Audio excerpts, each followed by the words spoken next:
Hello everyone, I am Sanjeev Gupta from civil department in Bharati college. तो आज हम लोग स्ट्रक्चर एनालिसिस 2 में पढ़ने वाले हैं 3 मोमेंट इक्वेशन का न्यूमेरिकल। तो इससे पहले हम लोगों ने जो न्यूमेरिकल देखा था उसमें क्या था, 3 हिंज सपोर्ट वाले थे। उसके बाद हम लोगों ने जो न्यूमेरिकल सॉल्व किया उसमें क्या था, एक फिक्स सपोर्ट था, देन 2 हिंज सपोर्ट हुआ करता था। और अभी ये जो हमारा जो आज का जो न्यूमेरिकल है इसमें दोनों एंड में क्या रहेगा, फिक्स सपोर्ट रहेगा। ठीक है, तो आइए इसको सॉल्व करते हैं।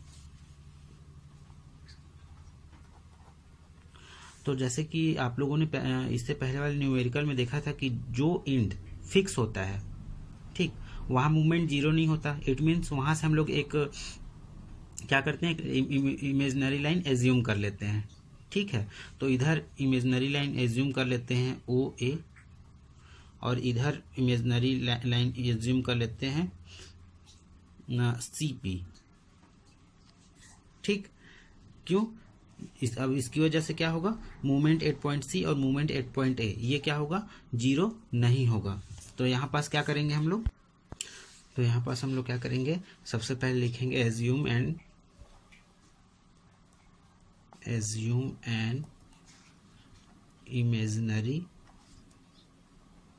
Zero span O A and C P. वहाँ पास क्या होता था, इससे पहले वाले क्वेश्चन में ओ ए होता था, इसमें ओ ए एंड सी पी होगा। ठीक है, beyond the fixed end the fixing movement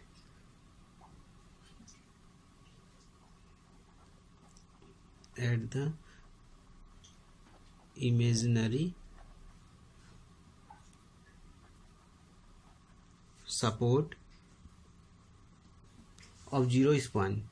क्या है, जीरो स्पान है, वो zero span is taken to be zero. ठीक, तो यहाँ तक हमारा हो गया। इसमें क्या है, इसके इधर का ये जो जीरो स्पान है, इसके इधर का भी क्या है, जो स्पान है वो भी क्या है, जीरो स्पान है। ठीक है, तो अब हम लोग क्या करेंगे, नॉर्मल एक चार्ट बनाएंगे जिसमें सबसे फर्स्ट कॉलम में क्या रहता है, स्पान, देन फिगर, उसके बाद क्या रहता है, ओरिजिन, और फाइनल में एक्स बार। ठीक, तो स्पान ओ ए इसका क्या होगा, जीरो होगा हर चीज। ठीक, क्योंकि वो क्या है, वो जीरो स्पान ही है। उसके बाद स्पान ए बी क्या होगा, यूडीएल है, और यहाँ क्या है, पॉइंट लोड है। ठीक, अच्छा, हमारा जो ये जो क्वेश्चन है इसमें क्या है, दोनों एंड फिक्स है। ठीक है, और इसके बीच का जो स्पान है, ठीक, 6 मीटर लेंथ पे एक और सपोर्ट लगा हुआ है, इससे 6 मीटर लेंथ पे क्या है, दूसरा एंड है। और इसमें क्या है, ए से बी के बीच के स्पान में यूडीएल लोड लगा हुआ है, और बी से सी के स्पान के बीच में पॉइंट लोड लगा हुआ है। ठीक, और इसमें क्या है, 2T/m का लोड इसमें अप्लाई हो रहा है यूडीएल का, और जो पॉइंट लोड है वो कितना है, 12T। ठीक है, और जहाँ पास लोड अप्लाई हो रहा है उसके इधर 3 मीटर डिस्टेंस है, और इसके इधर भी 3 मीटर डिस्टेंस है, और इसका डिस्टेंस भी कितना है, 6 मीटर है। ये 3 + 3 ये भी 6, और ये भी 6। ठीक है, और इसका जो EI है वो कांस्टेंट है। तो ए बी में क्या हो रहा है, यूडीएल लोड अप्लाई हो रहा है। ठीक, ए बी में यूडीएल लोड अप्लाई हो रहा है, तो इसका सेंट्रोइड ले लेते हैं GAB। अब इसमें क्या करेंगे हम लोग, वही फॉर्मूला mx मैक्सिमम मूवमेंट का WL²/8, इसमें से जब इसका निकालेंगे तो क्या आएगा, 9 किलो न्यूटन मीटर। ठीक, अब origin 8 point A X bar की वैल्यू क्या होगी, 2/3 × 9 × 6 whole into 3 is equal to 108। अब ओरिजिन बी की भी वैल्यू कितनी होगी, 108 ही होगी। क्यों, क्योंकि ये यूडीएल लोड है। ठीक है, उसके बाद आएगा हमारे स्पान BC क्या है, पॉइंट लोड है, तो इसका क्या होगा, ट्रायंगल बनेगा। ठीक, बीच में से क्या होगा, डिवाइड होगा, जिसका इसका सेंट्रोइड G1, इसका सेंट्रोइड G2, ये हो गया पॉइंट बी, ये हो गया पॉइंट सी।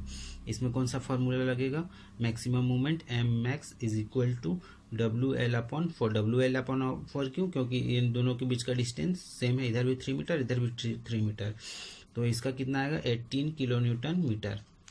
ठीक, अब इसमें बी में AX बार की वैल्यू, बी में AX बार की वैल्यू ये क्या होगी,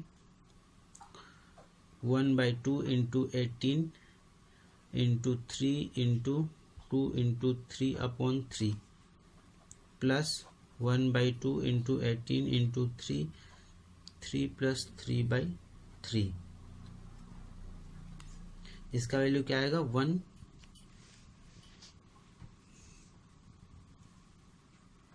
162। वैसे इसमें जो सी पॉइंट में AX बार की वैल्यू क्या आएगा 162। क्यों, क्योंकि इसके इधर का डिस्टेंस सेम है, इसके इधर का डिस्टेंस सेम है। यहाँ पास क्या लग रहा है 12T का लोड अप्लाई हो रहा है, ठीक है, जिसके इधर क्या कितना है 3 मीटर, इधर कितना है 3 मीटर, इसलिए इसमें बी का जो एक्स बार की वैल्यू होगी वो भी सी के लिए भी सेम होगी। ठीक है, उसके बाद फिर क्या आएगा, ये हमने यहाँ तक सॉल्व कर लिया है सी पॉइंट तक। अब क्या होगा सी पी ओरिजिन जो स्पान है, स्पान किसके लिए, सी और पी के लिए, इसकी वैल्यू क्या होगी 0 होगी। क्यों, क्योंकि वो भी एक जीरो स्पान है। अब यहां पास क्या करेंगे, applying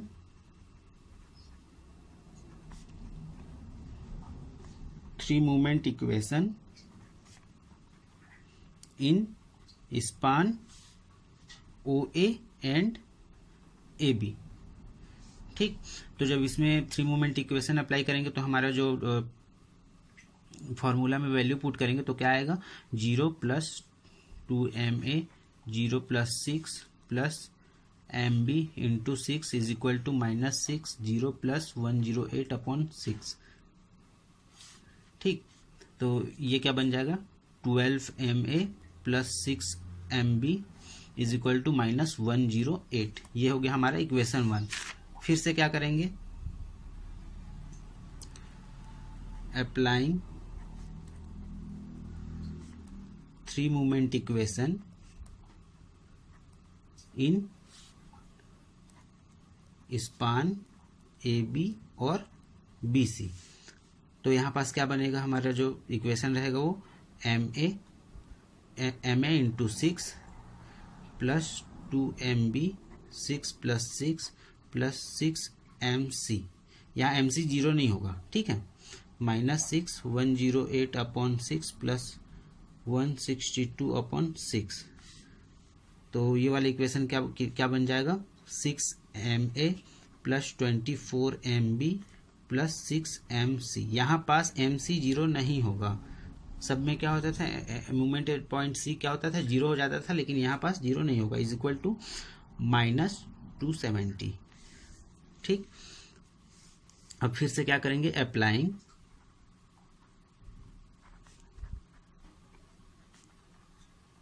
three movement equation in span BC and CP। ठीक, तो यहाँ पास क्या होगा MB इंटू 6 + 2MC 6 + 0 + 0, क्योंकि वो 0 स्पान है, इज इक्वल टू -6 162/6। तो ये क्या हो जाएगा, अच्छा ये इक्वेशन 2, ये 1 ये 2 और ये जो आएगा ये 3 आएगा, 6MB + 12MC is equal to -162। ये इक्वेशन 3। अब इन तीनों इक्वेशन को सॉल्व करेंगे। ठीक है, सॉल्विंग इक्वेशन 1 2 एंड 3। तो यहाँ से हमारा जो MA की value movement at point A वो आएगा -5.25 किलो न्यूटन मीटर। MB की वैल्यू आएगी हम -7.5 किलो न्यूटन मीटर और MC की वैल्यू आएगी -9.75 किलो न्यूटन मीटर। ठीक है, तो यहाँ पास हम लोगों ने movement at point A B और सी निकाल लिया है। तो अब हमारे क्वेश्चन में एक दिया हुआ था, हमको कुछ और फाइंड करना था। फाइंड क्या करना था? रिएक्शन ऑन सपोर्ट, सभी सपोर्ट में रिएक्शन कितना कितना है। तो इसमें क्या होगा? Considering span A B. तो स्पान ए बी में क्या होगा? Movement at point B is equal to movement at point A plus R A into 6, कितने सारे रिएक्शन थे? -2 इंटू 6 इंटू 3। ठीक है, तो इसमें जब वैल्यू इसका वैल्यू है हमारे पास और इसका वैल्यू है, तो यहाँ से क्या होगा? आर ए की वैल्यू निकल जाएगी। इन दोनों की वैल्यू यहाँ पास रखेंगे तो यहाँ पास रिएक्शन एट पॉइंट ए निकलेगा 5.625 किलो न्यूटन। ठीक है, अब क्या करेंगे? कंसीडरिंग स्पान ए सी। ठीक, रिएक्शन निकाल रहे हैं तो क्या क्या होगा? वो रिएक्शन एट पॉइंट ए और रिएक्शन एट पॉइंट बी और रिएक्शन एट पॉइंट सी निकाल रहे हैं हम लोग। तो इसमें क्या कर रहे हैं? ए से एक बार ए से बी के बीच का स्पान ले रहे हैं, जिसमें से R reaction at point A निकला। अब ए से सी के बीच का लेंगे, जिसमें से हमारा क्या निकलेगा? R B. तो यहाँ पास क्या होगा? M C is equal to M A plus M B plus R A into 12 minus 2 into 6 into 9 plus R B into 6 minus 12 into 3। तो यहाँ पास M A M B M C का जब वैल्यू यहाँ पास रखेंगे तो यहाँ पास फिर और आर ए की वैल्यू रखेंगे तो यहाँ पास ये आर बी का वैल्यू निकल जाएगा। R B is equal to 35.75 kilo newton. ठीक है, अब क्या करेंगे? अब हम लोग को क्या, अब हमारे पास क्या नहीं है? रिएक्शन एट पॉइंट सी नहीं है। तो रिएक्शन एट पॉइंट सी निकालने के लिए क्या करेंगे? नाउ अप्लाइंग इक्विलिब्रियम इक्वेशन, तो summation F Y is equal to 0। ठीक, हम लोग यहाँ क्या कर रहे हैं? इक्विलिब्रियम इक्वेशन अप्लाई कर रहे हैं। तो summation F Y is equal to 0। तो इसमें क्या होगा? R A plus R B plus R C minus 2 into 6 minus 12 is equal to 0। यहाँ से आर ए आर बी की वैल्यू पुट करेंगे यहाँ पास, तो यहाँ पास आर सी की वैल्यू निकलेगी -17.375। ठीक, तो रिएक्शन हम लोगों ने यहाँ पास क्या निकाला? Reaction on support.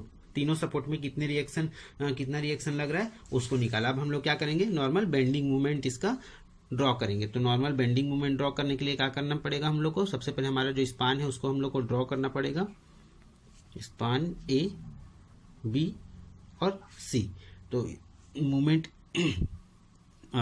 हमारा जो नॉर्मल जो चार्ट बनाए थे, ठीक है, उसमें जो मैक्सिमम मूवमेंट था वो कितना आया था? तो बी से सी के बीच में क्या था हमारा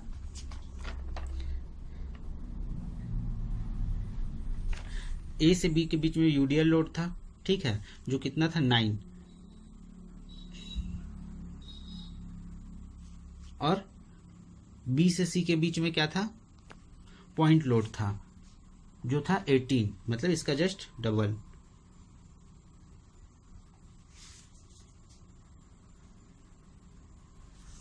ठीक, अब मूवमेंट एट पॉइंट ए कितना आया था? -5 तो 5 कुछ यहाँ पास आएगा, इसको हम लोग मिला देते हैं सीधा। बी पे क्या आया था? -7.5, थोड़ा इससे ऊपर। सी पे क्या आया था? -9.75, मतलब इससे थोड़ा ऊपर। अब इसको हम लोग क्या करेंगे? इसको हम लोग मिला देंगे।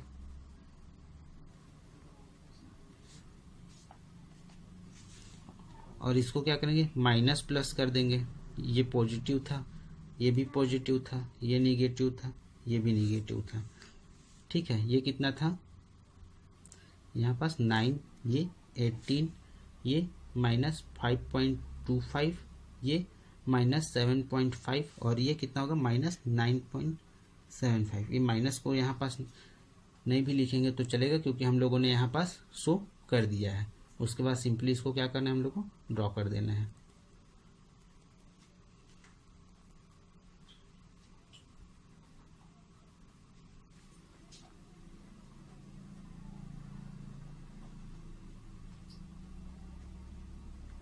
तो कुछ इस प्रकार से हमारा बेंडिंग मोमेंट डायग्राम बनके तैयार हो जाएगा।